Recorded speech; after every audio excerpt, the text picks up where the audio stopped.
Okay, good morning, Dad. Good morning. Today is Wednesday, September 17th. I noticed we put out a video a couple months ago titled The Great Noticing. And usually when we put out videos, that has an initial spike, and then after about 48 hours, it's run its course.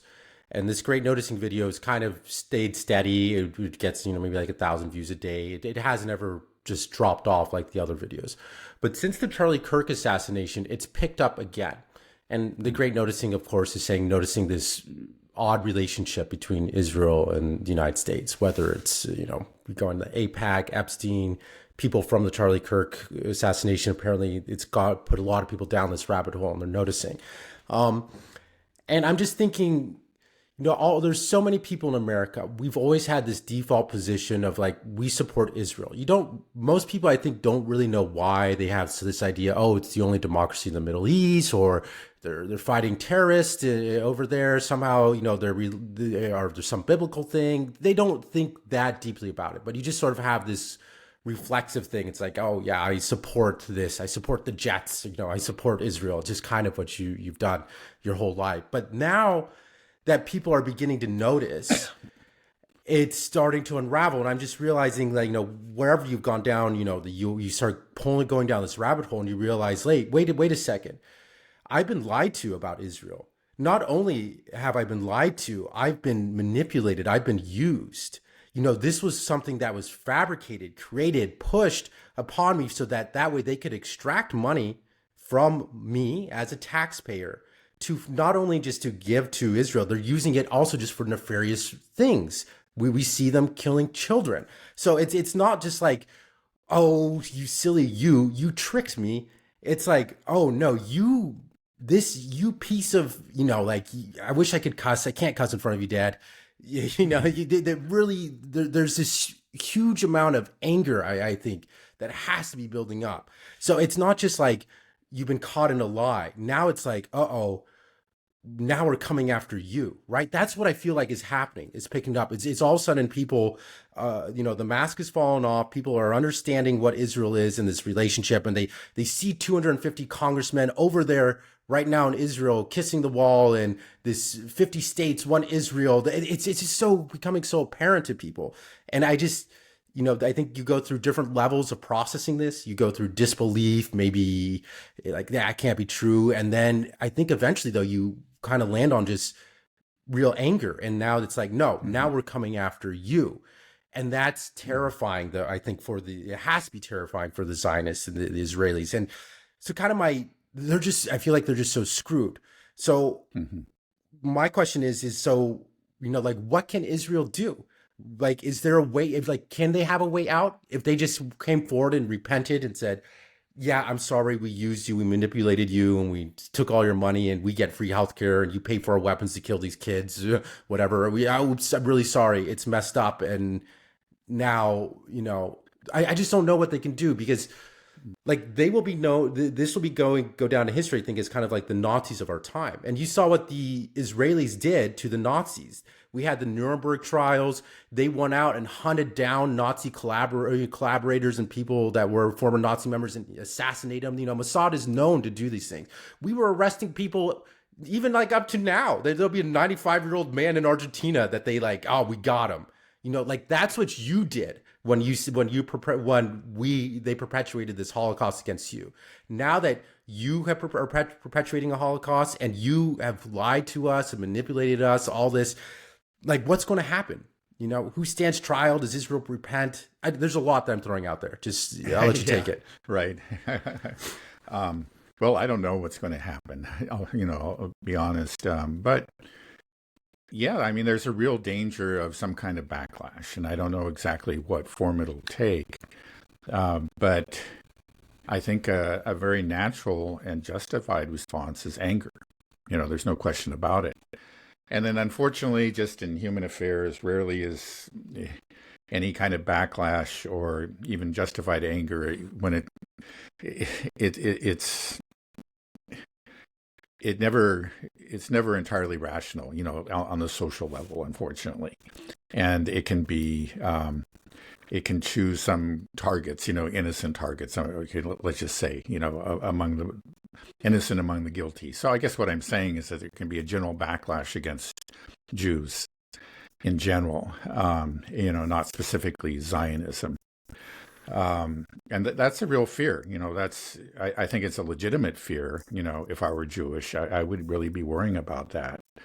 Say, my God, what are these people doing? These in my name. Um, what's this? This can't go on too long. People are going to see it, and then they're going to be angry, and they're not going to differentiate.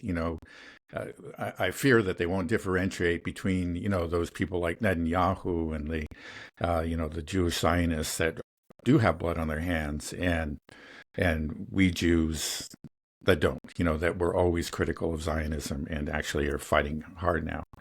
I noticed, I don't know if you saw this, there was, I think it was in the Emmy Awards, there was a Jewish actress that when she received her reward, she said, she said that, she made a cry and appeal, on behalf of the Palestinians. And then she said that, look, I am now, as a Jew, my Judaism has nothing to do with the state of Israel. And essentially, I'm divorcing them. This is separate. And I think, you're seeing this happen on, not on a mass scale at this point, but among, potential future leaders, younger Jews are making the same choice. Now, the question is, will there be just a general, backlash against all Jews or not? That's just hard to say. It's just, unfortunately, it's just kind of the nature of societies. They tend to swing from one extreme to another. When they have a legitimate anger, often they don't, they're not careful to differentiate between the, all the people in among the individuals within the category of people that that they're directing their anger at. So anyway, that's a long way of saying that, again, that there is a danger of kind of a general anti-Semitism. It's a real danger, and there may be innocence. There's a real danger too that innocence may suffer. But what's the solution to this? The solution obviously is not to crack down, which is the way, again, like the ADL in the US goes about it. It's just like, you cannot criticize Israel.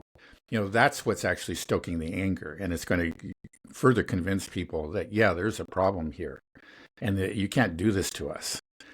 And, the only way is, it's actually, again, like that young actress at the Emmy Awards, she did the right thing. And you just need more and more Jewish people to make similar statements. And, again, it is happening.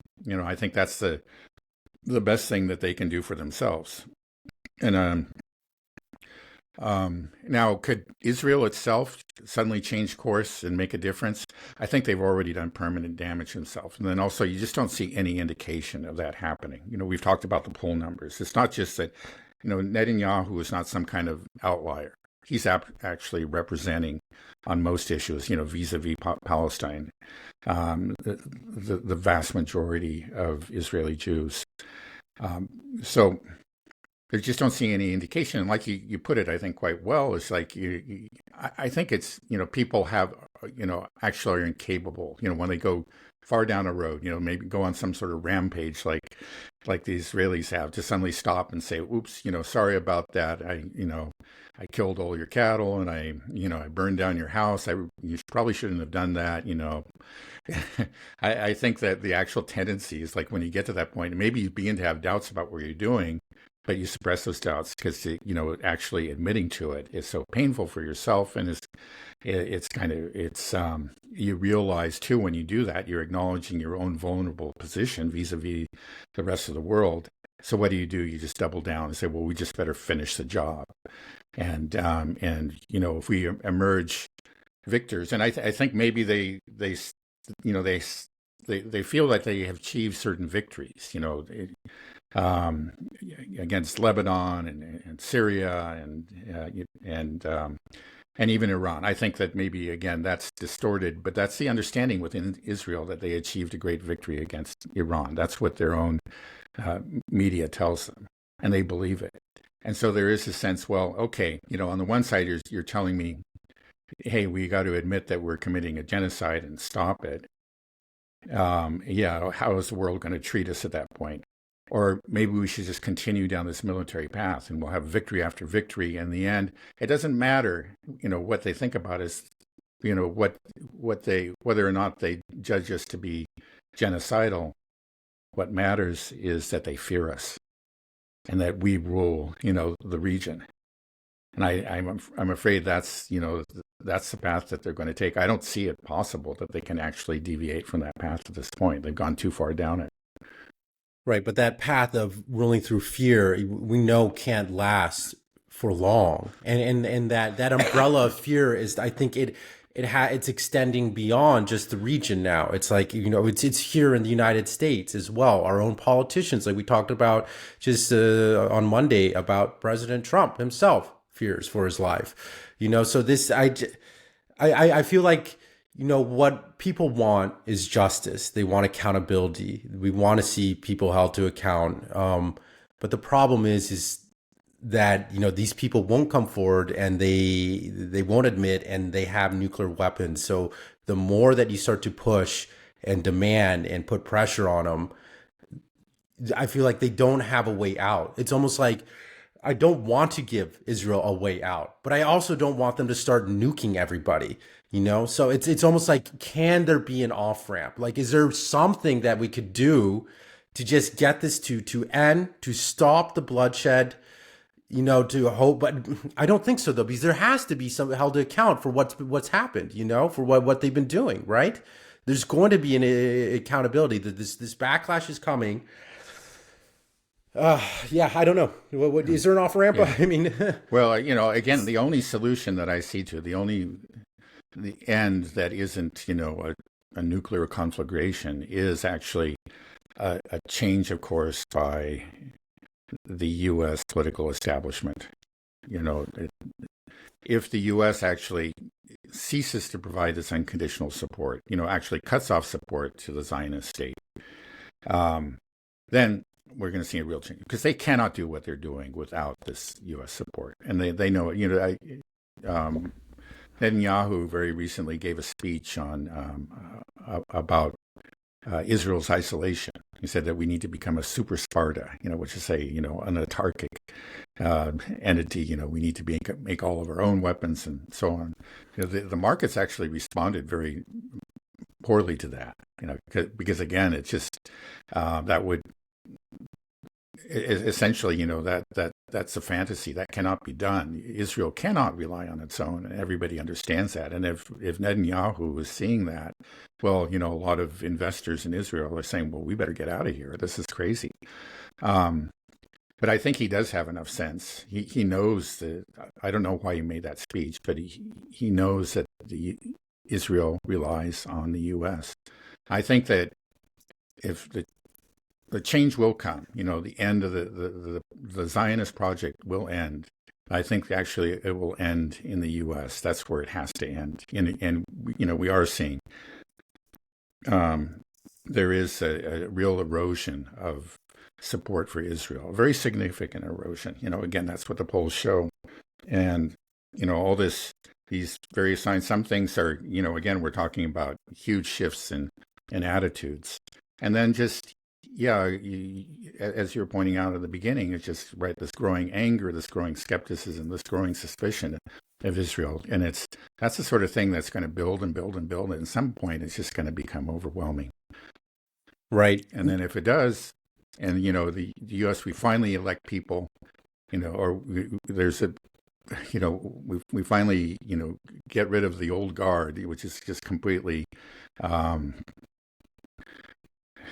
Zionist through and through, and I think it's just incapable of doing anything else. The Bidens and the on the Democratic side, both Democrats and Republicans, we get rid of them, and a new generation of politicians takes over. That understands that who are people who are elected on a platform of actually distancing themselves from Israel.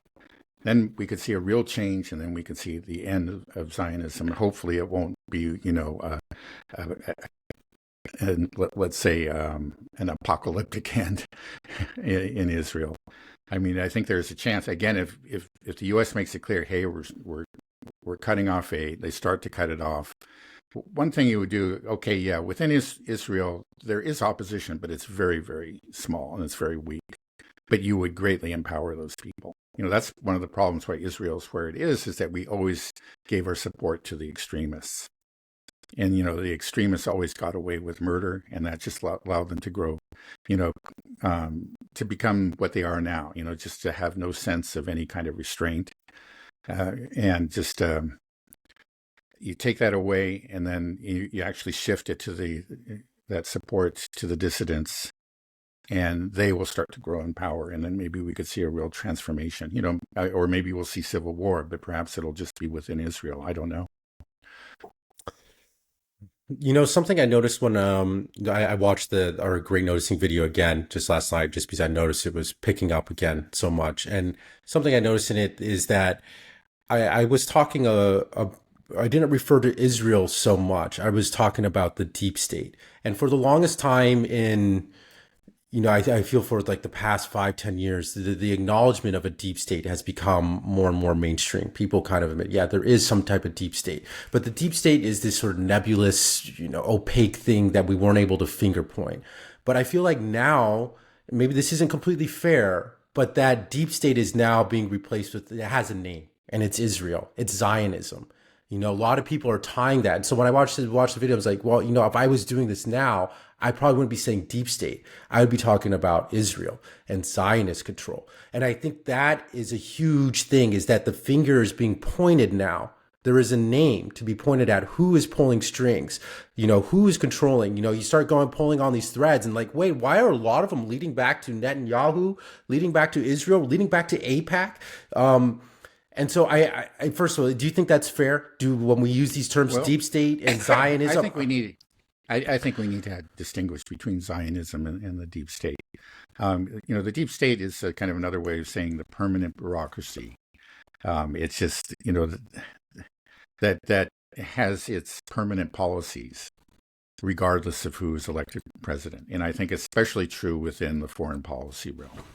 And so, yeah, there's a big overlap because there's a big chunk of that deep state that's Zionist, and part of what they do is that they, make sure that Israel continues to receive this unconditional support, and and certain policies are pursued vis-a-vis Syria and Lebanon, and all policies that are again complement this pro-Israel policy. They're just part of the pro-Israel policy. So there is an overlap, but they're not one and the same. Actually, that's you could say that's kind of the hidden face of Zionism, but there is an open face. I mean, it's just like the control of Congress is really very open, and everybody. It doesn't take much to see it. You can go look up the donation figures. In fact, I know there's an organization that's just always publishing, how much each congressman or senator, receives from AIPAC, and it's all out there. It's known, and it was not reported on in the mainstream press, but those aren't hidden facts. That's not there in the shadows. It doesn't, and it's one thing that has happened is that those facts that were out in the open are starting to get noticed. That's part of the great noticing. So when you're talking about Zionism, it's not all hidden. It's not all deep state, but there's, yes, certainly a big part of what the deep state's all about is Zionism. But it's also, policies vis-a-vis Russia and China and whatever. Again, these permanent policies of the permanent bureaucracy. So that's what I would say. I think that it is important, to recognize where they intersect, but also to recognize that they're not one and the same thing. Right.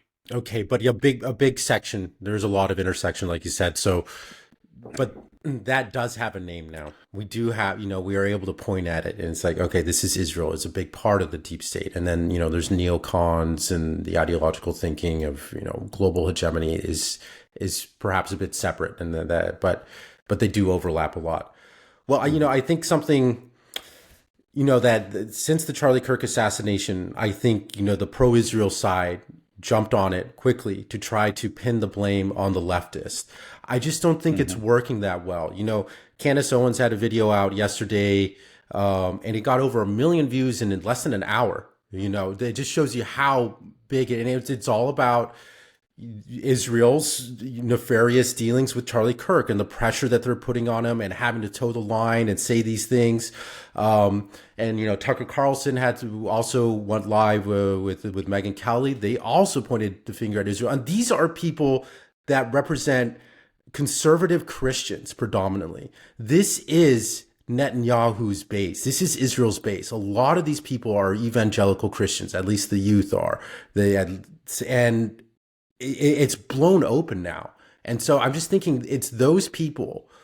They have to be, once they go down this rabbit hole, and I see them going down the rabbit hole, I see comments on the video like Charlie Kirk's assassination brought me down here, like they're going down this rabbit hole. I just think the anger from those people has to be so extreme because, it's like maybe they weren't, they've had their questions, but it's like, you tricked my parents. My parents were brought into this the whole time. My mom and dad, they believed in Israel the whole time, and they send money to Israel. Not only are our taxpayer dollars going there, I get letters in the mail here. Get letters in the mail saying, "Oh, Jesus tells you to send money to Israel. Bless Israel. Please save us to fight our common enemy and save." They're sending these letters here to just everyday citizens, and on top of the fact that we're sending them billions and billions of taxpayer dollars. Just the amount of anger I think coming is people are waking up and figuring out. But once that rage becomes more consolidated and organized.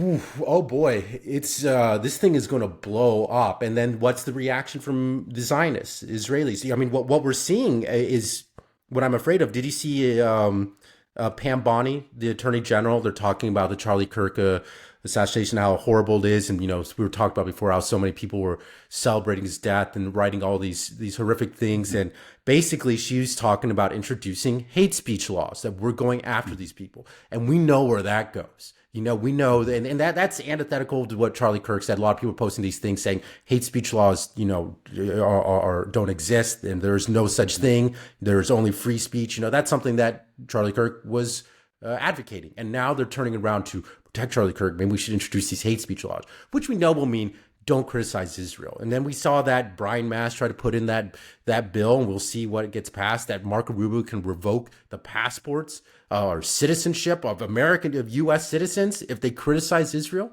Like, it's just, that's the only thing they can. And that's going to backfire. Then everybody's going to be validated in their suspicions of Israel at that point.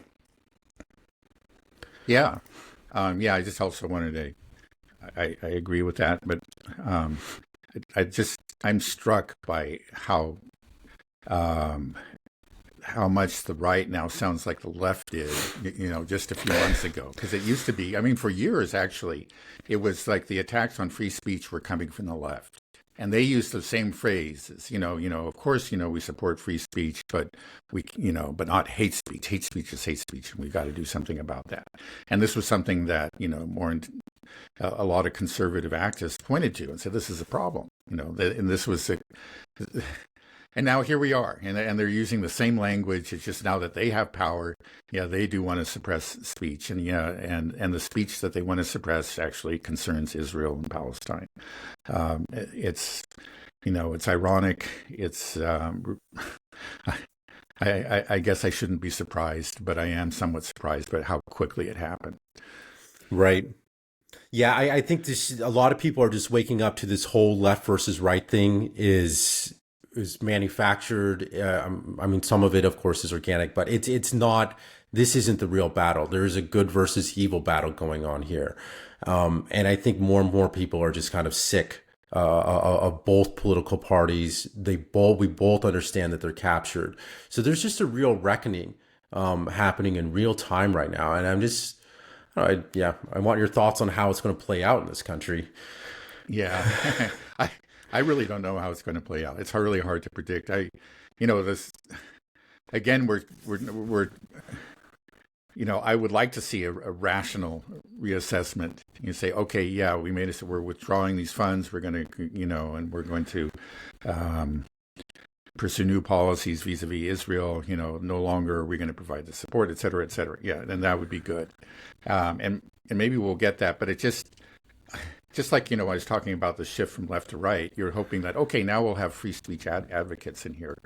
If the good side wins out, let's say, again, the anti-Zionist side, I'm just afraid that once they get power, they're going to, who knows what they're going to do, I but it's don't just think not going to be so. rational. I, I I mean, hope you're right. I think, I mean, most people on the right don't want this. They don't want hate speech laws. It's clear that it's coming from the Israeli side. It's coming from the Zionist side. And so that's why I'm just saying it's just becoming more and more apparent. It's like, hey, a lot of people are noticing, saying like, hey, we were always people on the right, but we were always about free speech. That's what we were saying. You can say whatever you want. There's no such thing as hate speech. And now it's being introduced and people are calling it out, including people like, like Matt Walsh, I saw on Twitter, is like, this is unacceptable. So I see a lot of people on the right calling it out, which just means that Israel has lost the right now. They have lost it, and they already lost the left. Now they lost the right. Now the only people they have are people that are over the age of 70 that just get their letters and have their little flower from Israel or whatever they get and donate money. And then there's the politicians that are bribed or compromised, or people that are bought off or compromised. I think that's all that's left. It's people that have their head completely in the sand, that are too old to figure out what's going on and change their views, or they're compromised, or they're bought off. That's it. Yeah, well, that might be a little bit of an exaggeration, but I don't think it's much of an exaggeration. I think you're right. I mean, the battle isn't over. Clearly, again, they're on the commanding heights. They simply, the establishment is Zionist in this country in both parties. But there are certainly very, very strong indications that that is coming to an end. And, we've talked about it from both below and above. Below, it always, the makeup of the establishment always lags behind, changes that occur among the people. But as long as we have some sort of democratic system, even if it's greatly flawed, eventually this change in attitude among the people is going to be reflected, within the establishment. And we do see people within the establishment, the media establishment, and to a lesser extent, the political establishment are starting. It's at the edges now, but again, everything starts at the edges, and eventually it will reach the center. So what are we waiting for then? The midterm elections? Is that what we should watch for real change? Well, yeah, I'm very curious about it. We'll see. Again, there was the Mamdani victory in the New York City primary, and I think just the other day that the governor of New York has actually endorsed him, and she endorsed him basically because it became clear he's going to win this, that he's like 20 points ahead in the polls. So that's telling you something. I think that's a real revolution, because he is unabashedly, anti-Zionist, and that just could not have happened in New York prior to this. It would be unthinkable. I mean, New York was of course, is a very, very liberal place, very much a Democratic stronghold. But it was also a Zionist stronghold.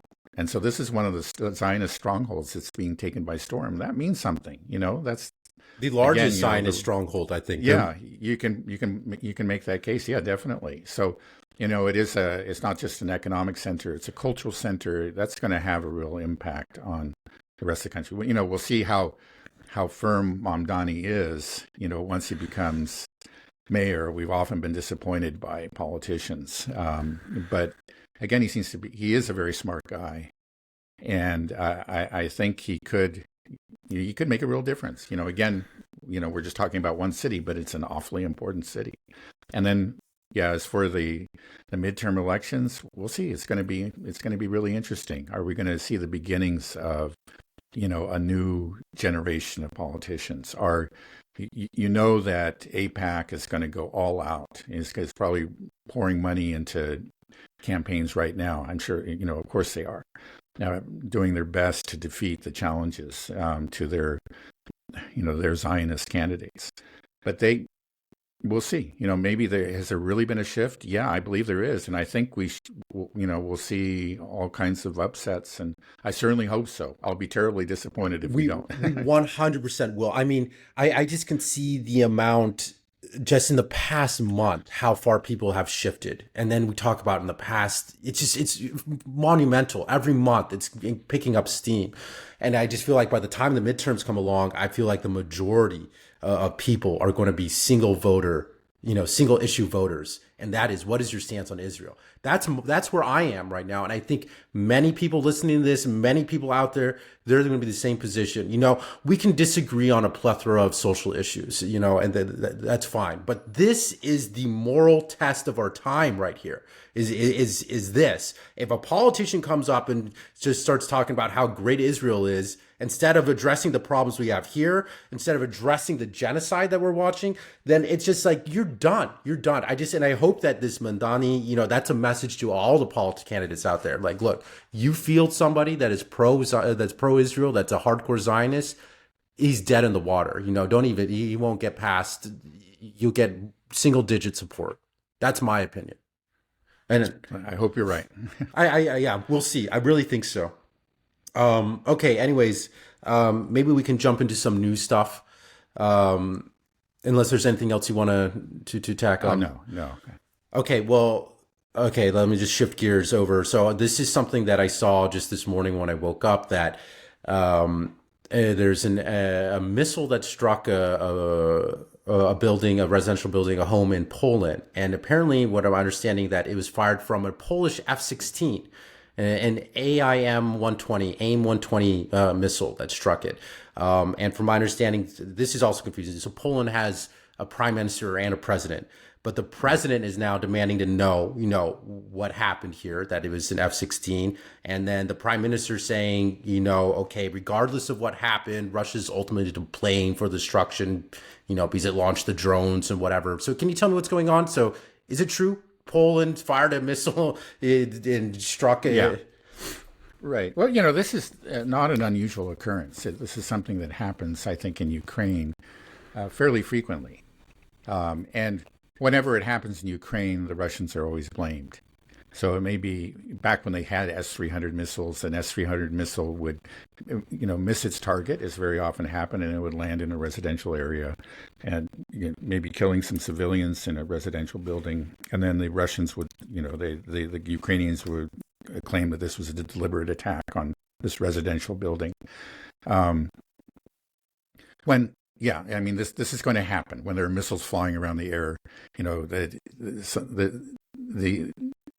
These anti-missile missiles, these air defense interceptors, they're going to miss their targets from time to time. They're quite often, and there's nothing to prevent them from occasionally, striking residential targets. So I don't think there's any question about it. It's been acknowledged, like you say. The Poles themselves, they were denying it. They were, initially claiming that this was a drone. I think there's some story about storm damage. I'm not sure if that was the same building or not, but it turns out that what it was, of course, was this air-launched missile launched from a Polish F-16.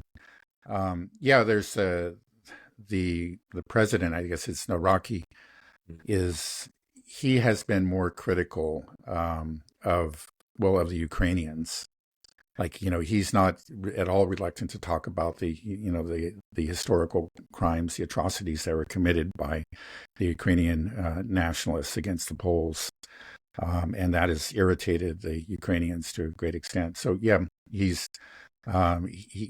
does seem to be a little bit more independent minded. He's not completely on the same page with all the other European leaders. But we had Donald Tusk, trying to, again, just point the blame at the Russians for this, which is typical. It's what we would expect. Is there a general acknowledgement now within Europe, or at least in Poland, that this drone attack was a Ukrainian drone attack, a false flag attack? Well, again, the polls, at least one poll in Poland shows that most Poles believe that. Most of the Polish people believe that. There is not an acknowledgement among the media at all, unfortunately. They've taken the Russian invasion story, or incursion story, the Russian attack on Poland, and they've milked it for all it's worth. But as I pointed out earlier, did they milk it? Did they get much out of it?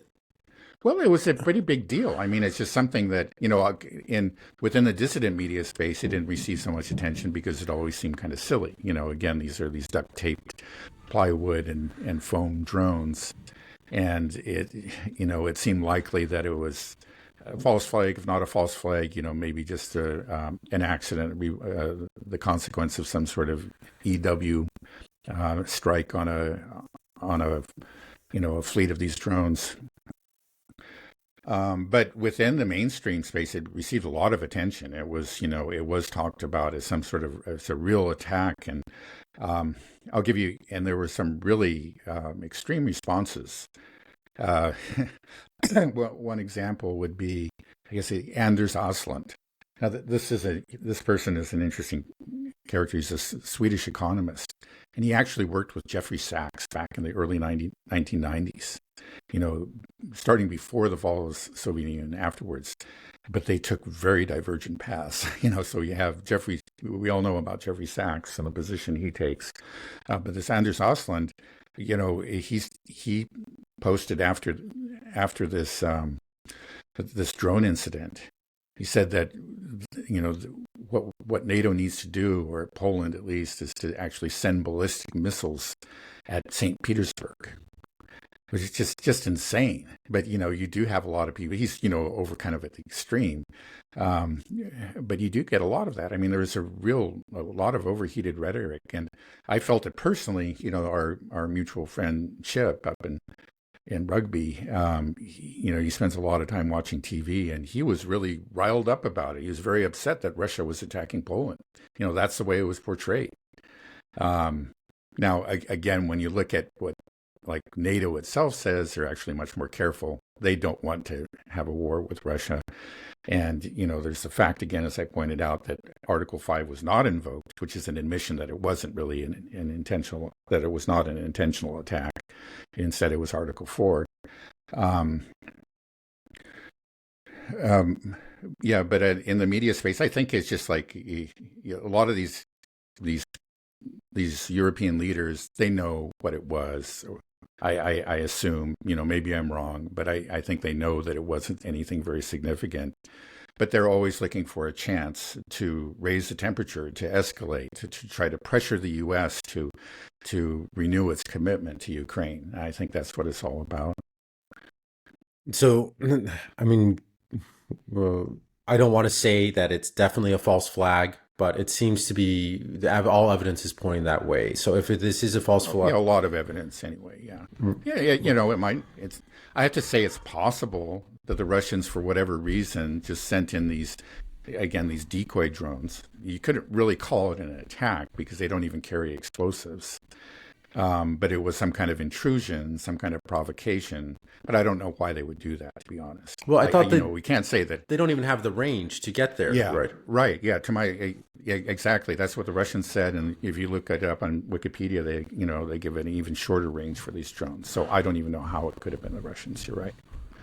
Okay, so most likely, we know that Ukraine is in a desperate situation and they need NATO to intervene because we're coming close to what, I don't want to say collapse, but it looks like Ukraine's on its last leg. So everything makes sense. But how effective would you say this false flag attack was, if it was a false flag? Like, it doesn't seem to be, you got Chip riled up. Is that, does that? Yeah, well, it could have had an impact on European public opinion. Apparently not on Polish public opinion. Again, I think because they're there, they know these politicians, they know these houses, whatever. They said this is just BS. And that's what, apparently the Poles are having fun with it. They're taking little pictures of, just tiny little toy planes and saying, we found another one or whatever. It's just, they know that nothing happened. They were there. Nothing happened. And actually, this has caused some distress within the Polish administration. Both the President Donald Tusk and I think it was the Deputy Foreign Minister have pointed to essentially a Russian fifth column. There's these strong pro-Russian voices, they say, within Poland. which they find very troubling. And they think, it's obviously a result of, Russian meddling within Poland somehow, which is silliness. But it shows that there is some real dissent within Poland, and there's general, widespread skepticism about this whole so-called drone attack. But you get outside of Poland, people are more easily convinced. I think in the end it's not going to work. That it was, like we said, probably a false flag. Zelensky's trying to draw NATO into this, and NATO made it clear from the start we're not falling for this. Just like that S-300 incident back in November 2022, we're not falling for this. We're not going to do that. We're not going to go to war with Russia, because of this silly incident. So I think in the end, it's Zelensky, if he was behind it, got very little benefit from this. How do you see this all ending then? I mean, thank goodness, the big difference between, Israel and Ukraine is that Ukraine doesn't have nuclear weapons, because what we're seeing now is a military defeat of Ukraine. If you're going to, a country that has nuclear weapons and is on the brink of a military defeat, that's scary. Yeah. That's when it gets Right. used, right? So thank goodness we won't have that outcome in Ukraine, but I won't move over to Israel yet. But with Israel, it's just way scarier. Right. So how do you see this ending then? They're doing, obviously trying to do what they can to drum up more support from NATO, from the West. I mean, infusions of money and weapons. We've been doing this for since 2014, right? It's not working. And the weapons that we send, we don't have enough of them. They don't seem to work very well. What can happen? What else can Ukraine do? And how do you see this ending? Yeah. Well, they they can't win the war. They're losing the war, and they're going to start losing it more and more quickly. We can. I was just thinking, if we look back over the past, just the course of the war ever since it erupted in February of 2022. If you look at it on a year-by-year basis, you say, well, in the first year, the Ukrainians launched, two, you have to say, successful operations, two successful offensives. There was the Kharkov, again, which is very lightly defended, and the Russians quickly retreated. They're now taking back that territory, but it was a substantial amount of territory that the Ukrainian armed forces were able to capture in the fall of 2022.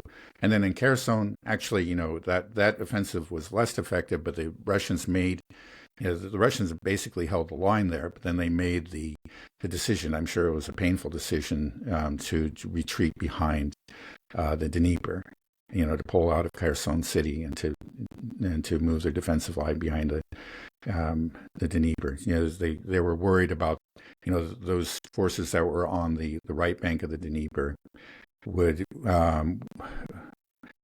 were vulnerable. Well, could have been cut off, because the supplies had to cross the bridges, and at that time, actually, the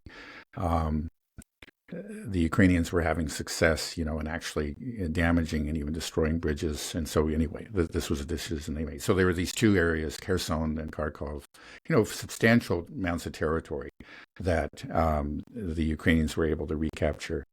That was 2022. And then, so what happened in 2023, we had the great summer offensive that, they threw in all kinds of things. This was, this was carried out with the full support of NATO. And, we actually know that NATO was issuing commands, and they trained these people for whatever. They took some land, but it was a small amount. And they've since lost it all, especially down in the Zaporozhye region. Now, but they did have, it was not a successful offensive. You have to say the Russians soundly defeated it, but they were able to launch an offensive and try to sustain it, for months. It lasted for something like 3 or 4 months before it finally fizzled out. Again, very, very little territory to show for it. But they did it. They did have the equipment and the men to attempt this. And then what happened in 2024, the one offensive that they were able to carry out was Kursk. And, they concentrated forces and they used some, actually some clever tactics. And they were able to take a pretty good chunk of territory in Kursk. Now, of course, that proved to be catastrophic. It was a huge strategic mistake, resulted in enormous losses. But it was a tactical success. They were still able to win, by concentrating their forces on a very small part of the front and with the element of surprise to seize territory. Now, what's happened in 2025? Nothing. They have, they have tried like to relaunch to counterattacks within the Kursk and then new attacks within the surrounding regions, but they have failed. They have achieved nothing. It looks like you can see from that the trajectory that they're on. Before they had a capability, to actually counterattack or to launch these offensives and occasionally take some territory. It appears that's past. They just don't have it. And where they are now is that, because they just simply don't have the reserves. They have a very thin line. And what they're doing, Pokrovsk, the big battle, they're holding their own for the moment. I think the Russians are still advancing, but the advance has certainly slowed down because they threw in a lot of their best forces, because they saw that it was starting to collapse. But these weren't reserves. They had to pull them, from Sumy and other places. And the result is that the Russians, okay, things have slowed down in Pokrovsk, but they certainly, it looks very, very grim for the Ukrainians. But now it's just accelerating in other places. And, we're just seeing this general, advances on several parts of the line. It's not just one battle, but as we mentioned before, we're talking about basically 4 sieges of cities. And so you just looking at the general contour of the war, I talked about what the Ukrainians did. With the Russians, you could say, it used to be a city at a time, but now we're talking about 4 or maybe even 5 cities at a time. So the whole, you can see the trajectory that we're on, and it's going to only get worse for the Ukrainians. 2025 has been a very, very bad year for them, and 2026 is going to be worse, and it's just going to continue that way. They're on a losing trajectory, and there's just no reason to believe. There's just, there used to be always a lot of talk about, now the Ukrainians just have to launch another offensive. And, after the 2023 offensive failed, and it failed miserably, there was talk about, okay, let's organize another one. I'm not even hearing the talk anymore. I think there's just a growing awareness that they just don't have it in them. They can't even, put together any force that could actually, take any territory from the Russians for any significant period of time. And that's it. Just looks, it's very, very bleak, But the thing is, it always, they're still in the fight. The Russians still have to proceed cautiously, and I think again, it's really because of the drones more than anything. It's not not the equipment that they're receiving from the West. They do use that. It does help them. There's no question about it. But it's just that it's the fact that they still have drones. Their drone force is clearly inferior now to the Russian drone force, but they still have them. And so the Russians still have to be careful. When they get out in the open, their soldiers are vulnerable to these. So they proceed very, very carefully. They try to do everything they can to eliminate, to find the drone operators and eliminate the artillery positions before they make an advance. But, they're doing it. It's just methodically. And in some places, it's pretty rapid, like down in the Zaporozhye. It's not the one that they are advancing from the south, but there's actually an advance through Dnipropetrovsk and Zaporozhye, where they're going directly west, heading towards Zaporozhye city, from the east of Zaporozhye city. And that's actually, at the present time, pretty rapid. Instead of going like a half a kilometer in a day or whatever, which might happen in other parts of the line, they're going 5 kilometers in a day. At least that's the way it's been for the past few days. So anyway, that's kind of just a general sketch of what's going on there. Well, if a defeat is inevitable and it's becoming apparent to everybody, you're saying that there's not even a talk about another major offensive anymore because there's just this acknowledgement that it can't be done. If that's the case, then that means you're not going to take back any territory. You're only losing territory. And that's all we've seen this year. And like you said, and it's accelerating. If that's the case, why isn't there any attempt at negotiating a peace settlement, a treaty? Why isn't Zelensky saying like, okay, let's talk? Why is he still saying we're going to take back Crimea and all these regions? And, you know, is it simply because people are paying him to say that? Is there some kind of just MIC money laundering game that we should be focusing on? That they will sacrifice all these Ukrainian men to die as long as they're able to just keep the money flowing? Yeah, I don't think it's just that. I wouldn't discount that factor entirely. But there is this Banderist ideology, and these people again just will not bend the knee to Russia. That's kind of what they're all about, is they define themselves by their opposition to Russia, and conceding that a Russian victory of any kind, I think, is just not. It's not within them. They're just not capable of it. And Zelensky has become one of them over the time. Initially he was not, but so much of the ruling elite, really are Banderites now of one kind or another. They've adopted the ideology. So I think it is ideological. And then, again, it's kind of similar to, in a different way, to what's happening in Israel, we're talking about earlier. You've gone down this path, you've already sacrificed hundreds of thousands of your own men. It's just, again, when you've done that, you've committed yourself to a disaster. It becomes almost impossible to admit to yourself and to others that, okay, this was a disaster. Let's just accept it and, cut our losses right now. That would be the rational thing to do, but people are not rational. And it's so the alternative, they just can't do that. And so you still cling to these hopes. I think, part of it is just that, this perennial belief in Russian weakness, that somehow if we just keep on applying the pressure, Russia will collapse. And this perennial, this deep-seated, deep-rooted faith in Western supremacy, that still is there. I think it's taken some blows, clearly, but it still is there. And I think they still can't, including the Western leaders themselves, can't really accept the fact that they're not the superior, the people. They're not the unassailable, the greatest military alliance that the world has ever seen. This is something that they can't really they have trouble walking away from. And so it's just, well, things haven't worked out so far, but eventually we just have to stick with it. And, again, if we stop right now, okay, first of all, it's hard to do it for the reasons that I said. We sacrificed all this men to admit this mistake and say, okay, oops, my bad. 500,000, 1 million people dead, who knows what it is. That's very hard to do. But then also, if you're within a collective, and you personally, like the leader of this country, are saying, hey, this isn't really working. This is, I think maybe we've got to stop this, guys.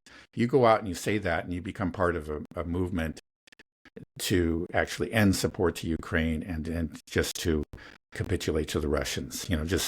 Concede those two oblasts, right? Zaporizhia and Kherson, or three also, because there's about 30% of Donetsk is still under Ukrainian control. Just say, okay, let them have it. This is it, and this is the best we can do. Let's admit that this was a terrible, terrible mistake. Okay, again, that's emotionally hard to do. They're very invested in this. But if you push that, and you have the people on the other side, no, we got to stick to it. We can turn this around. Russia will collapse. There's that wonder weapon. There's that whatever it is. But your side wins. Okay, you get the peace. Then there's always going to be the stab in the back argument.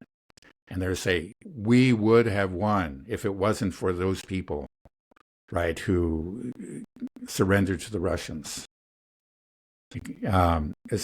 That's something that they're faced with. So I think quite often you say, okay, better not say anything. Wait till it's just so damn obvious. and then we just have to. But at this point, there are all these people, very powerful people making this argument that we can win and we stick to it and we just have to be united. If I'm the one, if I actually express dissent and try to pull out of it, then they're going to blame me when it fails. They'll say, because we weren't united, it's because of you, that, this dissident voice. That's why we failed to do it. With I think that is, the psychology, that's just, the group dynamics too that are pushing the Europeans to continue to support the Ukrainians and the Ukrainians to continue to pursue this really suicidal course.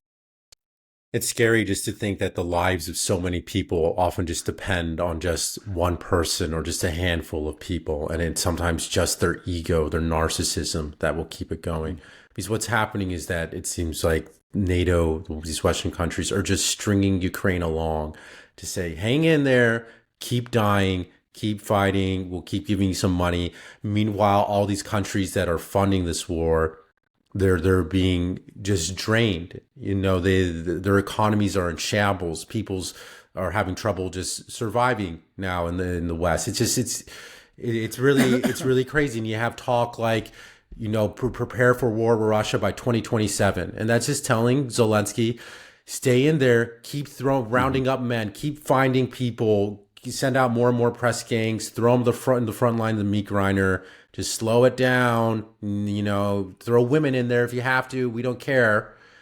But, and then what's going to happen? 2027 is going to come by after 2 years. Now we have, 2 million dead Ukrainians, 3 million, who knows? And then we're not going to go in, right? It'll just be like, oh, we'll give some more. Here's another token support. Here's some more money. Until at some point, what? Is the end of this war going to come from, just like you said, possibly and Israel will have to come within America. We have to vote it out and change it. And it's going to have to be the same thing for Ukraine. It's going to be these elections. If democracy truly does work, we see what happens. I mean, we saw what the AfD party tripled in the most recent election. And they are wanting to cut support from Ukraine. So, is that what you think will end this war? Is that we'll have to wait for Western European nations and America as well, just to vote out these neocon global hegemonists, this idea of whatever the NATO superpower? Once that's out, then it can end. Yeah, that's a possibility. I mean, I think we already see a change of course on the part of the U.S. I have to admit it that Trump clearly is just not interested in this He war. goes back and forth, though. I know. And he could be pulled back into it tomorrow. But at the present, he is, at least, we've seen him go back and forth. So, I know. But he has been, ever since the Alaska summit, anyway. He is. I think we do see a real reluctance. He hasn't pushed for the ceasefire, but then you have people within his administration that do. And then, he's refrained from severe criticism of Putin. During this whole ridiculous drone incident, the Americans just said, and Trump himself said, that he didn't think it was a big deal and it was just some kind of mistake.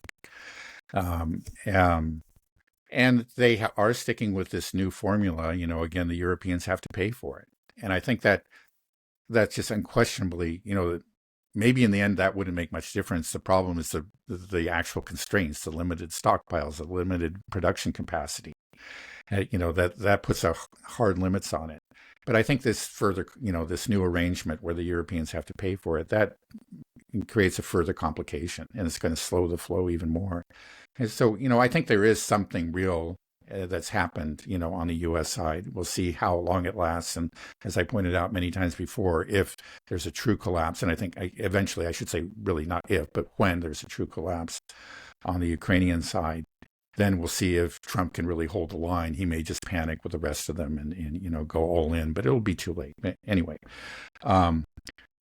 Okay, but that's the U.S. Europe, yeah, there's obviously pressures coming from below. You pointed to the off day and in Germany, and we see similar things happening in France. Now, it's more likely to happen in France. I think there's a chance, from what I understand, um, that the National Rally really could win the election. I don't. The problem is that in all these cases where you have a true dissident party, in Europe they tend to be parties of the populist right. Um, the the establishment, always has an agreement to put aside the differences within the establishment and to stand against the populist right party. So whereas off day, I think it's like a 26, 27%.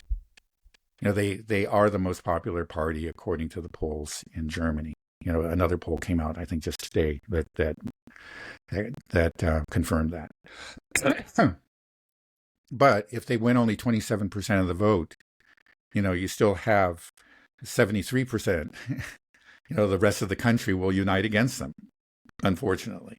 And so they still can't take power. They have to get to 50%. That's basically unless there's maybe as they approach 50%, one of these other parties will break away and be willing to form a coalition with them. But they have to get at least very close to 50%. And I think the same is true for the National Rally. Does that ever happen in Germany? Or, it's always a coalition usually, right? Does any party get over 50%? I don't know. I don't know my German political history enough to tell you whether that's ever happened. But I think it's quite unusual because it's not it's a multi-party system. So if you get 35%, then you're doing really well. I think like at the very most, if I remember correctly, it's like up to 40%. But 50%, maybe never. Maybe never in post-World War II Germany. So. Yeah, you say there is a growing dissent. These parties that do want to change policy, they are growing in power, but there's still a really high threshold. They got to get basically to 50% to do it, and that may not be doable in the next couple of years. Or maybe it will. Especially if there's just like the economic decline of Germany accelerates. Things are getting worse. But maybe maybe they'll get much worse quickly in the next couple of years, and then the off day will finally be elected, and we will see a change of policy.